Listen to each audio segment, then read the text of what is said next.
all about execution. It's all about the initial idea. Half of my life was just, do I have the guts to place this order? Ended up launching.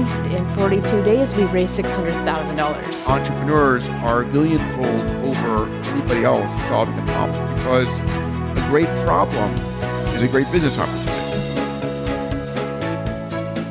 Hey Fastlaners, this is Ryan Daniel Moran. Welcome back to Freedom Fastlane. Today you're going to hear a clip from our December event called Freedom Fastlane Live. It was held here in Austin, Texas. And what we try to do at Freedom Fastlane Live is put the best capitalists, entrepreneurs, brand builders, and investors into one place, invite people to join, and watch what happens. We just try to create the biggest business up-leveling possible. This year's event featured Peter Diamandis, JP Sears, Cameron Herold, the founder of Whole Foods, John Mackey, a panel of people who built $100 million businesses, our investor panel, and a bunch more. And in past events, we've had billionaire Jeff Hoffman, Pat Flynn, Robert Herjavec, Gary Vaynerchuk, and others. So today you're going to hear a clip from the recent event. We don't release the entire event for obvious reasons, but there's certain clips that we find particularly beneficial that we want to share with you. So that's what you're going to hear on today's episode.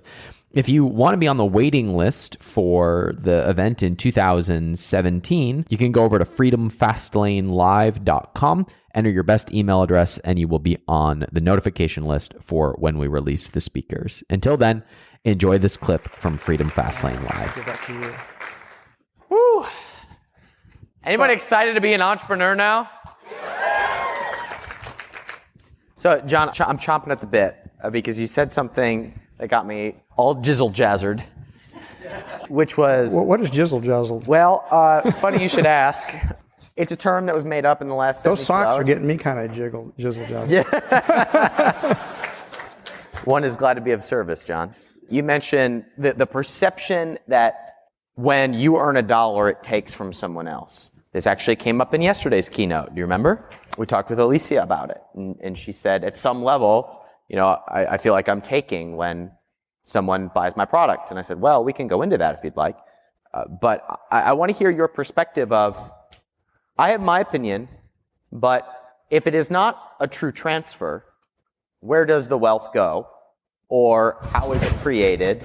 Or if it's not a true transfer, what is it? If it's not the one person receives and the other loses, what's a more appropriate way to look at it?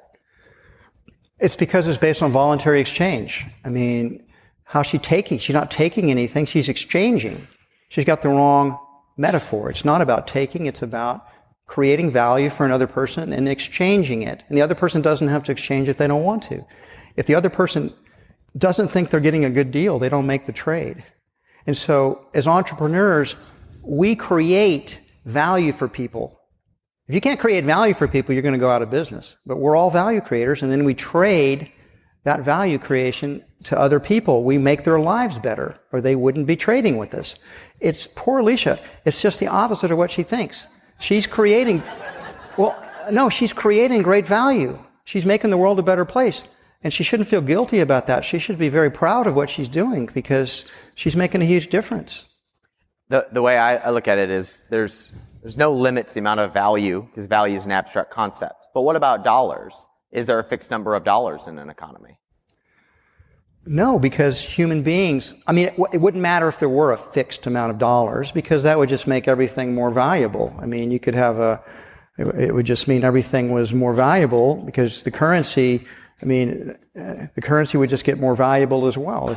It's a subtle thing. I mean, it'd be a worthy conversation to talk about how much dollar creation should the government do. Theoretically, it should do as much dollar creation as necessary to support the growth of the economy, so you don't move into a deflationary state. But in and of itself, that money creation is neutral. It's the creativity. Right. I use those examples of companies that, look how much better Google's made our lives, or Facebook has made our lives, or Apple. They've made our lives better, and they've created things that didn't exist before. I 100% agree. Uber used to create value in Austin. It did. So I want to ask, do you think that the purpose of business or let me ask you this. Do you think money as an end is a worthwhile means, or does business necessitate having a purpose and money being a byproduct? So is money, would you argue that money can be an end, or would you argue that it's a byproduct? It's a byproduct. I mean, but you got to pay attention to it, because if you don't pay attention to it, then you're not going to have working capital, you're going to go broke. So I find that two types of entrepreneurs sub-optimize in my experience. The first entrepreneur feels guilty about money. Perhaps Alicia feels guilty about it, and they feel guilty about it, and so they aren't able to optimize because they feel like if they're making too much, that's a bad thing. And the second type are those who only care about money, that they're obsessed with it. They just want to get rich, and that's their goal, and they've moved away from purpose, and sometimes they can make a lot of money, but oftentimes, in my experience, they crash and burn down the road. Because if you're not creating value for all your stakeholders, you're going to have trouble holding on to people that work for you, and you're going to be tempted to cross over and cheat or to win. And I just find that stuff catches up with you over time. You can get away with it for a while, but if ultimately, if you don't have high integrity and money's what your God is, then God. You know, remember in The Lord of the Rings? I think that's such a good metaphor. The ring wraiths. Money is a good thing, but if you become obsessed with it, you become a ring wraith and you hollow out, and you kind of go over to the dark side in the Lord of the Rings mythology. So I feel about it. It's a good thing, but you've got to keep it in perspective.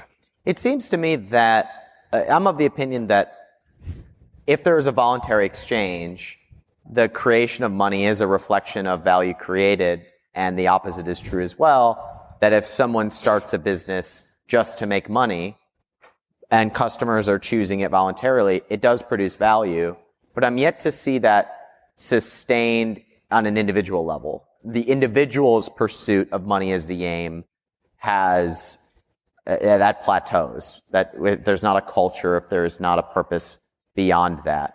I'm of the opinion that if the pursuit of money exists at the beginning, that does create value, because there would be no customers if there was value in the first place. What is your perspective on that? Yeah, I agree. Money's very important. Money is the exchange vehicle we use. Otherwise, it's hard. We'd have to barter, right? So I'm creating value, and if we don't have money to act as the medium of exchange, so money was a great invention. If we don't have money to act as a medium of exchange, then I've got to think, okay, well, let's see. Then I need a half of it. If you want to take this much food, then I'm going to get, if I'm talking to a dentist, then it's like, okay, well, I'm going to have to be some kind of barter with that dentist. And it's going to be hard. When money facilitates the entire flow of value exchange through the economy, but money is just a symbol of it. It's just the representative of it. It's not the value itself. That's the thing I'm trying to point out. If you make that I always say that in the conscious capitalism world, the people that work most abstractly with just money, the financial sector, they're the ones that least understand conscious capitalism. They just don't get it, because for them, money is everything. And some of them become ring wraiths.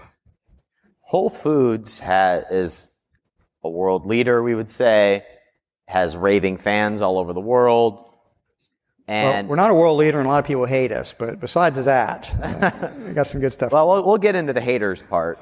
I want to go there. But when you started very humbly, and I don't know the scale-up story. I know the origin story. I know where it is today, but I don't know the scale-up story.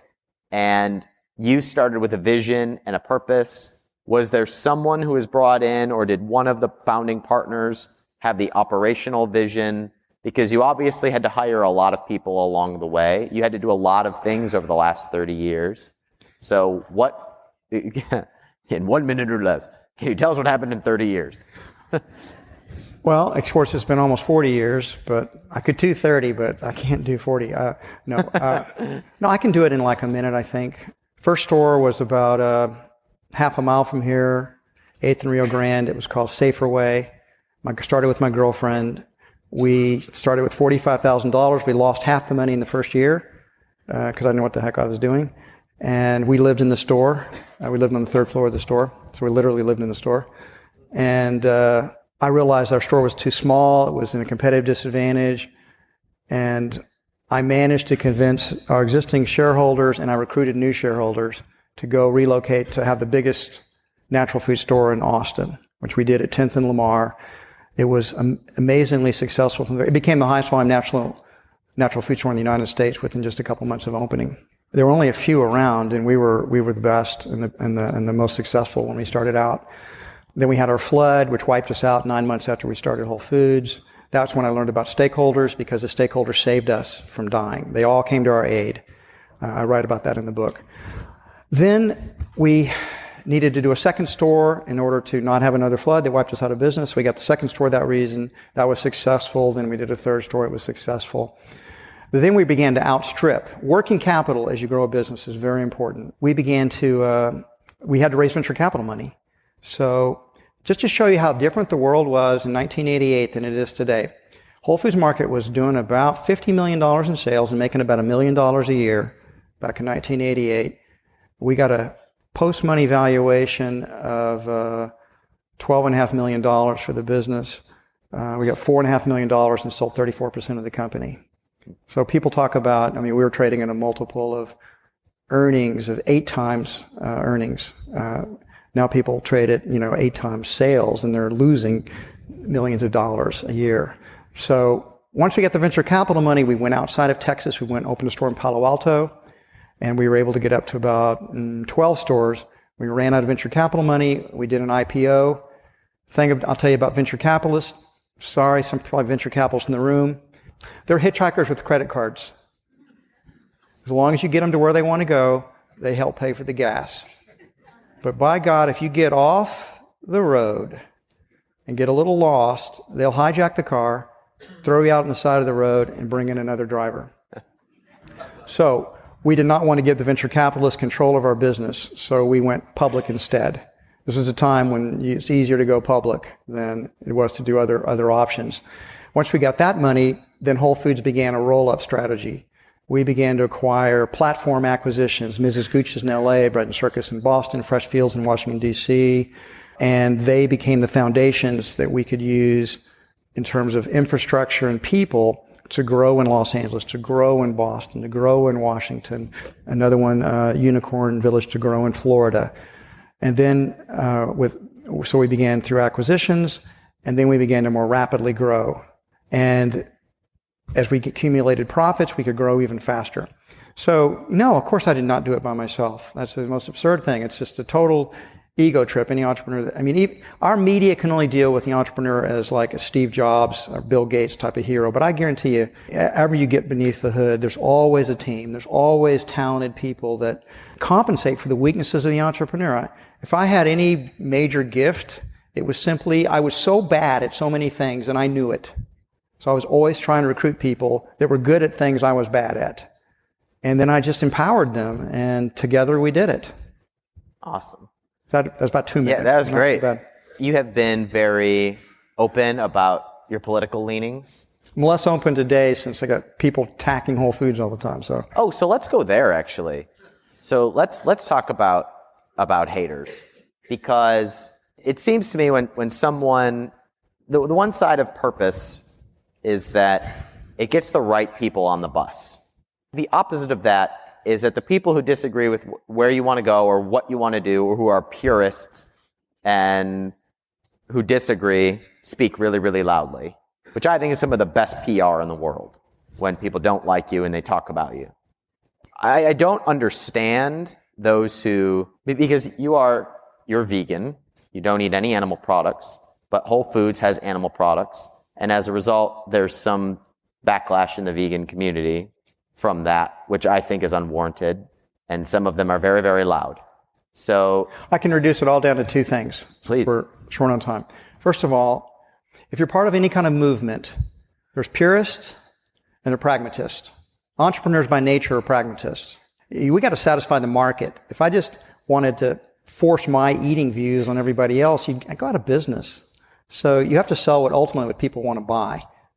You can't have your own belief system interfere with that too much, or you're not going to succeed in business. So you have to serve your customers. You just can't foist your own belief system on other people. That's just crazy. But the thing about it is, purists judge you for heresy. In any kind of movement, people that don't toe the orthodox line are seen as heretics. So in a lot of ways, I'm very hated in the vegan community because I'm seen as a heretic. You know John Mackey, and yet you still sell animals. That's intolerable for them, intolerable. And it's like, I don't want to sell animals, stop buying them. It's not my fault you people are eating meat. I'm not eating them.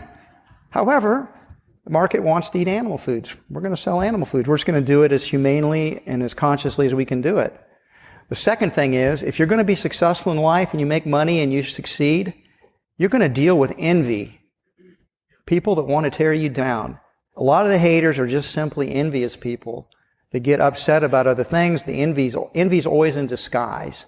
Nobody, shows it directly. They just attack you in other ways, but oftentimes the motivation's envy. So it's either heresy or envy.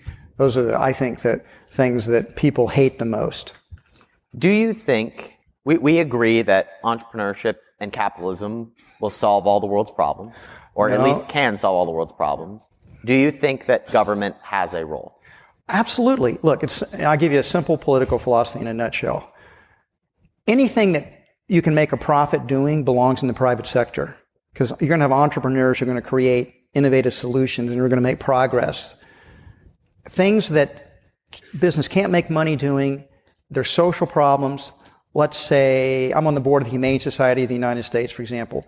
They can't make money doing what they're doing. They're helping dogs and seals and cats and livestock animals. They can't make money doing that. So things that you can't make a profit at belong in the private sector, but in the nonprofit world. However, there are certain things that the nonprofit world can't deal with either. There are global environmental issues. There are things, you need rules in the society. You need laws. You need police. You need defense. There are things that neither the private sector nor the capitalistic sector nor the nonprofit sector are equipped to deal with. That's government's job. It's a huge job. If they would just stick to that and do it well, and let business do what it does well, and let the nonprofit sector do what it does well, we will be living in a virtual utopia. Amen to that, brother.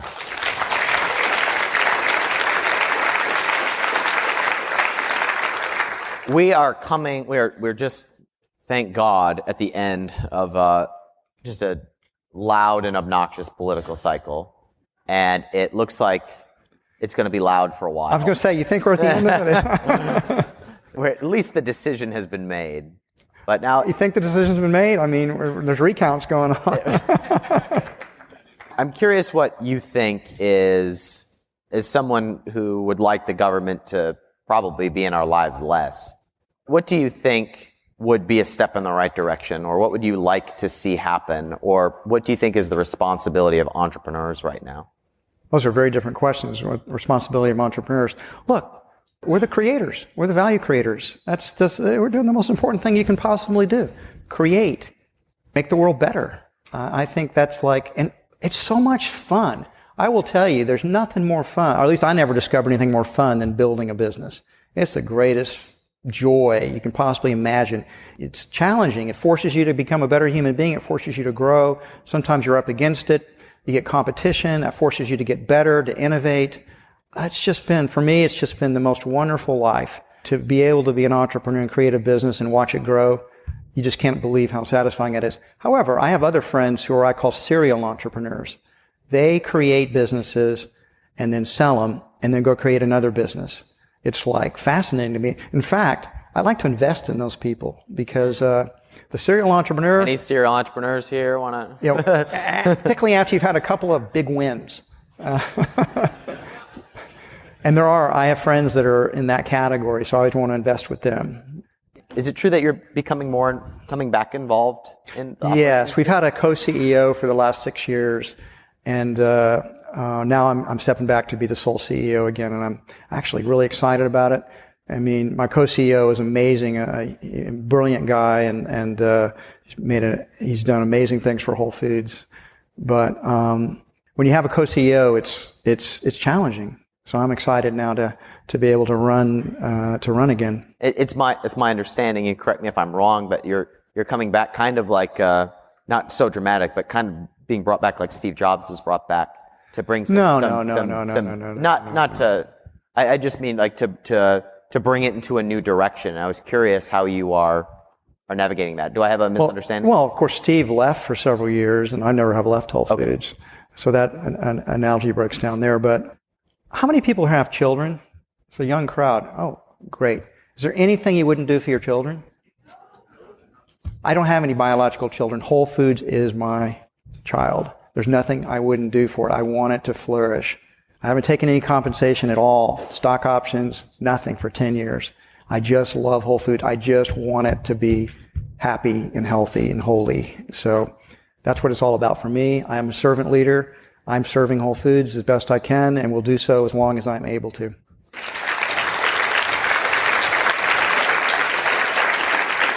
Since the company is so well known, different stock analysts have opinions, customers have opinions. People don't talk so much when they're happy. People talk a lot about when there's bad news or they think something's wrong or they want to complain. Especially being a public company, how do you block out the speculation and what other people think is going on and just stay committed to the purpose? Well, it's not easy. I'm a pretty sensitive guy when you get down to it, but I have toughened up over the years. I've got a much thicker skin because I just see where people are coming from. I mean, and they don't know. People project onto you. If you ever become a public figure at all, they think they know who you are, but they don't know who you are. So you're just dealing with people's projections all the time. And once you get that, and when people are angry at you or judging you, it's like, hello, you don't even know me. So I don't let that bother me anymore. Well, John, I think you are a model of what it means to be a capitalist. Thank you for what you do. We believe in what you're doing and hope you're doing it for a long time. So thank you for being here. Thanks, Ryan. Thank you. Give it up for John Mackey. I hope you enjoyed today's clip from Freedom Fastlane Live. In my experience, all of my biggest breakthroughs in both the people I've met and the information I've consumed have come as the result of attending events like Freedom Fastlane Live. And our attendees, even our speakers, would say exactly the same thing. So I'm going to encourage you to head over to freedomfastlanelive.com. Make sure that you are signed up for the notification list for when it goes live. We'll also be teasing out speaker announcements throughout the year as they become official. You're not going to want to miss Freedom Fastlane Live 2017, so make sure you're on the notification list at freedomfastlanelive.com. Hope to see you there. Hope you enjoyed today's episode. Make sure you share it with someone you think would find value in it, and we'll see you guys on the next show.